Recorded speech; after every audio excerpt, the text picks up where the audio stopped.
the disgust that he felt, because he knows this is going to affect his legacy, his fault or not. Well, don't be mad at me. You had a job to do, and you, for whatever reason, you guys did whatever you did, and you didn't do your job. I'm not saying it's Tom's fault, and I'm not gonna, pretend that I know how bad it is or isn't. I think Chael made a poetic point that you have to be used to or willing to fight with one eye. I did it in Singapore.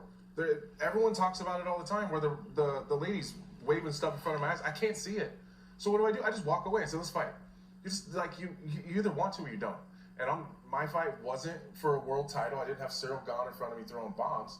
But the second that there was an issue, I knew that I wanted to continue, so I know what to say. You never say I can't see if you want to continue to fight. So when they ask the question, you just nod your head and you just walk away. Like, you find a way to get away from the doctor. If you want to fight, you can fight. My trainer, Coach Clayton, when we'd be practicing, every now and then he would yell out to the whole room, close your left eye.